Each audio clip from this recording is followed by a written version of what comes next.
ಜಗದ್ಗುರುವರ್ಯರನ್ನು ಬಸವಾದಿ ಪ್ರಮಥರನ್ನು ಸ್ಮರಿಸಿಕೊಳ್ಳುತ್ತಾ ಉಭಯರ ಆರಾಧನೆಗೈದು ಸಮಾಜಕ್ಕೆ ದಿಕ್ಸೂಚಿಯಾಗಿ ನಿಂತಿರತಕ್ಕಂಥ ಜಂಗಮ ಜ್ಯೋತಿ ಮನ್ಮನೋ ನಿಲಯದಲ್ಲಿ ಸದಾ ಸನ್ನಿಹಿತನಾಗಿರತಕ್ಕಂಥ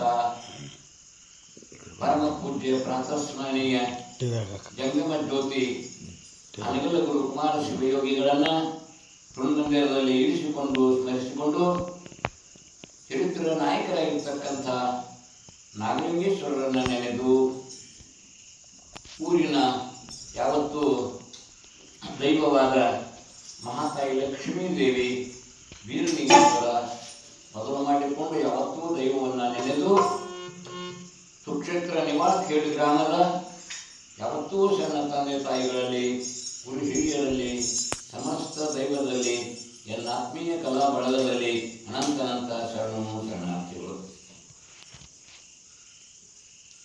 ಈಗ ಶ್ರಾವಣ ಮಾಸ ತನ್ನಿಮಿತ್ತವಾಗಿ ನಡೀತಕ್ಕಂಥ ನಾಗಲಿಂಗ ಶ್ರೀಗಳ ಒಂದು ಪುರಾಣ ಪ್ರವಚನ ದಿವ್ಯವಾದ ಚರಿತಾಮೃತ. ಅಂತಹ ಚರಿತಾಮೃತವನ್ನು ನಾವು ನೀವುಗಳೆಲ್ಲ ಪಾನ ಮಾಡ್ತಾ ಬಂದಿದ್ದೇವೆ. ಅದು ಶಿವಯೋಗಿಗಳ ದಿವ್ಯವಾದ ಒಂದು ಚರಿತ್ರೆ.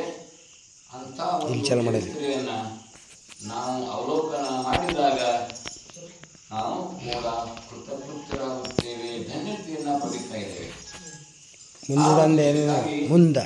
ನಾಗಲಿಂಗಜ್ಜ ಅವರು ಇಷ್ಟು ಲೋಕವಿಖ್ಯಾತ ಹೆಂಗಾದರು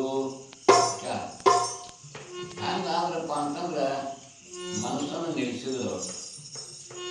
ಅಂತ ಮಂಗಮಯವಾಗಿರತಕ್ಕಂಥ ಕುಟಿಲತೆಯಿಂದ ಕೂಡಿದಂಥ ಠಕ್ಕ ನರಿಯಂತೆ ಇರತಕ್ಕಂಥ ಮನಸ್ಸನ್ನ ಕಂಟ್ರೋಲ್ ಮಾಡಿದರು, ತಮ್ಮ ವಶ ಮಾಡಿಕೊಂಡ್ರು.